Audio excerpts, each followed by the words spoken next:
So this video, as you can see from the title, is about my interview experience at IISc Bangalore for VLSI and EAC and EPD. For context, मेरी gate में all India rank 34 है और मेरा score 897, वैसे instrumentation में मेरी rank 26 है and score is 775। अब मेरा पहले दिन था इंटरव्यू VLSI का, तो वहाँ पे दो लोगों का पैनल था जो इंटरव्यू ले रहे थे, दो प्रोफेसर्स थे। तो as soon as I enter the cabin they greet me and then they asked my college. तो मैंने अपना कॉलेज उन्हें बताया। उसके बाद उन्होंने डायरेक्ट उनसे पूछा कि क्या वो सवाल मुझसे एनालॉग से पूछे या फिर इलेक्ट्रॉनिक डिवाइसेस से पूछें। अब मुझसे पहले ऑलरेडी दो बंदों का हो गया था और उनका एनालॉग, उनकी चॉइस एनालॉग थी, तो उनसे direct S RAM D RAM के internal circuitry working, word line bit line क्या होते हैं, ये सब पूछा गया था उनसे। तो मैंने कहा कि भाई EDC ही बोल लेते हैं, तो मैंने EDC कहा। ना उन्होंने मुझसे पहली ही चीज़ पूछी कि कैन एक्सप्लेन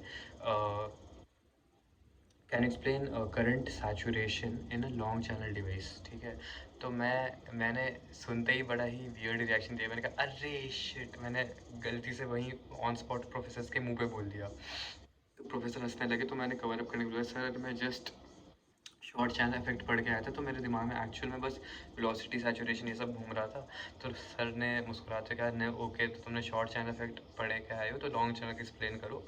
तो मैंने उन्हें एक्सप्लेन किया कि पिंच ऑफ होता है, ये होता है, पिंच ऑफ होता है जब आप VDS ज़्यादा लगाते हैं and all.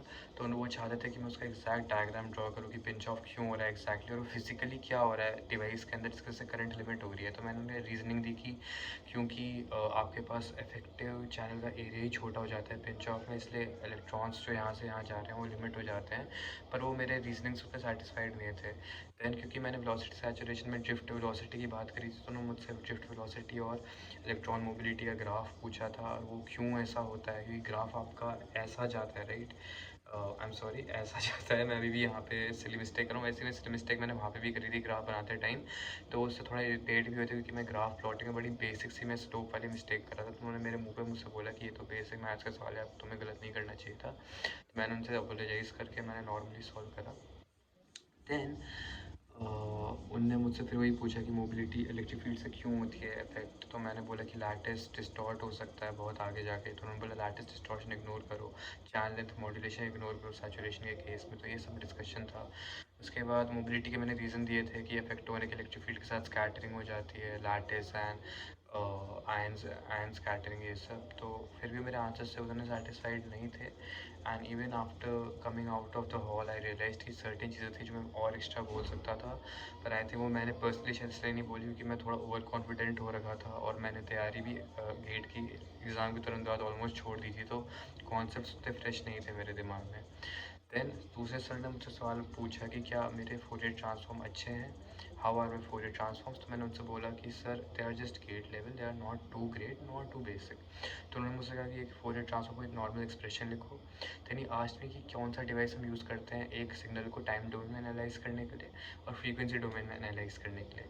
Then he proceeded with asking कि अगर मुझे कोई आर्बिट्रेरी कॉम्प्लेक्स सिग्नल दिया जाता है और मुझे उसकी पावर पता है पावर मीटर के द्वारा, और मुझे पता है इसमें 1, 2 और 3 हर्ट्ज फ्रीक्वेंसी कंपोनेंट प्रेजेंट है, तो मैं ऐसा क्या कर सकता हूँ कि मुझे उसमें हर एक फ्रीक्वेंसी कंपोनेंट का मेरे को पावर पता चल जाए।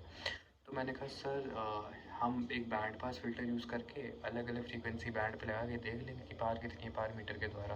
तो सर मेरे इस आंसर से खुश हुए। उन्होंने बोला कि जो फूरियर ट्रांसफॉर्म होता है वो भी अपने आप में एक शिफ्टिंग बैंड पास फिल्टर ही है, which is something which I realized on that day itself, which was something amazing. Sir मेरे रीज़न से खुश हो गए। तो सर ने थोड़ा बहुत मुझे बताया कि अगर आप फूरियर ट्रांसफॉर्म एक्सप्रेशन में एक्सपैंड करेंगे देन यू विल रियलाइज़ कि एक शिफ्टिंग बैंड पास फिल्टर का ही काम करता है फूरियर ट्रांसफॉर्म। आफ्टर दैट मेरा VLSI का इंटरव्यू खत्म हो गया था। Then next day was EAC EPD interview. For EAC EPD there was a single interview and also a written test.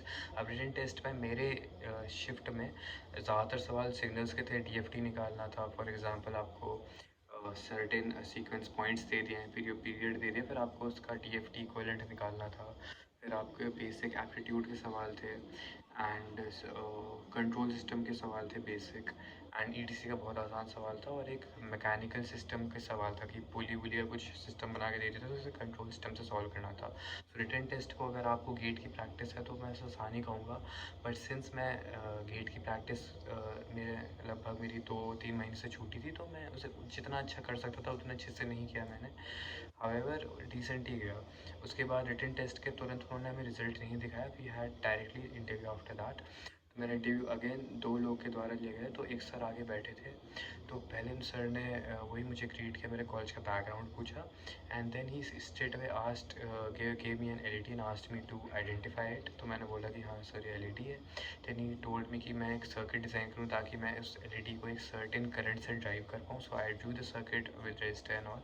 उनका okay. Then he asked me to interface it with the pin of a microcontroller. तो मैंने उसे interface करके दिखा दिया। उन्होंने फिर बोला कि माइक्रो कंट्रोलर की वो पिन 1 या 0 आउटपुट देगी विच कैन बी और 5 वोल्ट एंड 0 वोल्ट रिस्पेक्टिवली। और उन्होंने फिर एक मुझे कंस्ट्रेंट दे दिया कि वो पिन जो है वो एलईडी का रिक्वायर्ड करंट सप्लाई नहीं कर पाएगी। तो मैंने सर को बोल दिया कि बेस पे आप मतलब उस पिन के पे आप एक ट्रांजिस्टर लगा दीजिए, बीजेटी फॉर एग्जांपल, उसका बेस कनेक्ट कर दीजिएगा एंड देन आप एलईडी कनेक्ट कर दीजिएगा। तो मैंने मिस्टेक क्या कर दिया था पहले ही कि मैंने उस एलईडी को उसके कलेक्टर पे कनेक्ट कर दिया था। अब अगर आप इमेजिन कर पा रहे हो, कलेक्टर में अगर मैं एलईडी को कनेक्ट कर दूंगा then when base voltage is 0 तो फॉल्स कनेक्शन हो जाएगा, राइट? कि एलईडी फिर भी वीडीडी से कनेक्ट होकर ग्राउंड पे करंट फ्लो होने देगी और एलईडी हमेशा ऑन रहेगी। इट वॉन्ट बी लाइक कि पिन 1 होने पे ही एलईडी ग्लो करेगा एंड 0 पे एलईडी ऑफ होगा। तो मैंने उसको करेक्ट फिर कर भी दिया तुरंत। मैंने कह दिया कि नहीं अच्छा सर, तो मैं इसे कलेक्टर की जगह एमीटर पे कनेक्ट कर दूँगा एलईडी को। Then he was like okay. अब इस दौरान एक कैच यही था कि मेरे को आदत जनरली है बहुत शैवली और हेस्टली सर्किट ड्रॉ करने की, रजिस्टर से कुचड़ मुचड़ ड्रॉ कर दे। तो that is was something which he was getting annoyed by. उन्होंने मुझे 2-3 बार रिमाइंड किया रजिस्टर वगैरह सब बनाते वक्त कि please do this seriously because you are drawing circuits. तो वही बात है कि अगर आपके अंदर एक टेंडेंसी है शैवली ड्रॉ करने की सर्किट्स वगैरह ऐसे इंटरव्यूज़ में, so don't do that. Draw it properly, calmly and neatly. तो that was something which I was not doing, which I should have had taken care of. उसके बाद दूसरे सर थे, उन्होंने मुझसे फिर पूछे डिजिटल के सवाल। उन्होंने मक्स बना के पूछा, मक्स आइडेंटिफाई करो। फिर उन्होंने मक्स में फीडबैक बना दिया। तो डी फ्लिप फ्लॉप का काम कर रहा था वो, तो वही देखना चाह रहे थे कि क्या मैं उसे भी सीक्वेंशियल बोलूँगा, उसे कॉम्बिनेशन बोलूँगा, सीक्वेंशियल बोलूँगा, या मतलब बेसिकली वो ये देखना चाहते कि ये बच्चा रट्टू घोर है क्या है। उसके बाद उन्होंने मुझसे पूछा फ्लिप फ्लॉप लैच का difference and then he expected कि मैं एक फ्लिप फ्लॉप को लैच से डिज़ाइन करूँ। तो उसमें एक एक्स्ट्रा आपका नैंड गेट वगैरह लग जाता है, बट ही वाज सेइंग कि नहीं, बिना एक्सटर्नल सर्किटरी के बनाओ, मे बी टू ट्रिक मी और मे बी कुछ आंसर होगा उसका। So overall, this was the overview of how my interviews went and how my test went. Personally मैं बताऊँ तो अगर आपकी गेट में डिसेंट परफॉर्मेंस है तो आप आराम से इंटरव्यूज़ वगैरह एस कर सकते हो। बस यही बात है कि आपको प्रिपरेशन तुरंत नहीं छोड़नी चाहिए गेट की, आपको सब्जेक्ट के टच में रहना ही चाहिए so that you can give it to the best of your capability. अब यहाँ पे मेरा स्कोर हाई है, सो होपफुली मेरा वीएलएसआई वैसे मुझे मिल ही जाएगी। इंटरव्यू मेरा ऐसा ख़राब नहीं था, it was decent and professors भी पॉजिटिव ही लग रहे थे and the professors also help you while answering your questions. That is something which multiple people told me. तो ऐसा नहीं कि बस तुम्हें क्वेश्चन छोड़ के ऐसे ही तो अपने हाल पे छोड़ देंगे। They will help you and they will try to guide you towards the answer, which is something really good. They are not there to just like judge you or mock you. They are very supportive and the main thing is they want to see your approach to their questions. तो मेरा भी focus ये था कि मैं अपनी approach उन्हें दिखाने पे फोकस करूँ। So that was the experience. उसके बाद मैंने आईसी का कैंपस वगैरह भी थोड़ा बहुत रोम किया। So campus was overwhelmingly huge for me और काफ़ी बढ़िया कैंपस था। Buildings were top notch from inside, specially जो मैंने ईएसी और डीएसी की बिल्डिंग्स देखी, दे were great, they were amazing. उसके बाद मैंने वहाँ की कैंपस के हॉस्टल्स देखे जो नए बने, ग्रेट, एवरीथिंग ग्रेट। और उसके बाद मैंने वहाँ का इंटरडिसिप्लिनरी डिपार्टमेंट भी देखा बड़ा सा, तो काफ़ी बड़ा था कैंपस एंड ऑल और बढ़िया फैसिलिटीज़ थी सब एक नंबर। बस एक जो मुझे थोड़ा अजीब लगा था कि वो ये था कि हमें पेड़ मेरे एपेटाइट के लिए कुछ ज़रूरत से ज़्यादा ही थे, तो काफ़ी शैडोई सी ईरी सी वाइब लगी मुझे कैंपस में, जो कुछ लोग को अच्छी भी लग सकती है क्योंकि जिन लोगों को नेचर पसंद है, पेड़ पौधे ज़्यादा पसंद है।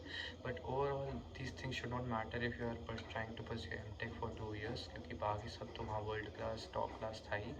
Even mess food was great and amazing. मेरे दोस्त है आईसी बेंगलोर में, तो मैंने वहाँ की मेस का खाना खाया and it felt just like home food, amazing, delicious as compare to other hostel messes in India. One of the best I have ever tasted, बहुत ही अमेजिंग, बहुत ही मज़ेदार। एंड सो आई से IISc Bangalore is worth it, और काफ़ी बढ़िया जगह है। एज ऑफ माई केस मैंने बस IIT बॉम्बे, मद्रास और दिल्ली में भरा है for VLSI। So let's see कि 17 मई तक मुझे क्या मिलता है। As of, if anyone of you watching the video are interested in having a one-on-one conversation with me, तो आप मेरे YouTube के अबाउट और ये वीडियो के डिस्क्रिप्शन में मेरे टॉप मेट लिंक पे जा सकते हैं, if you want to are interested in talking with me in detail.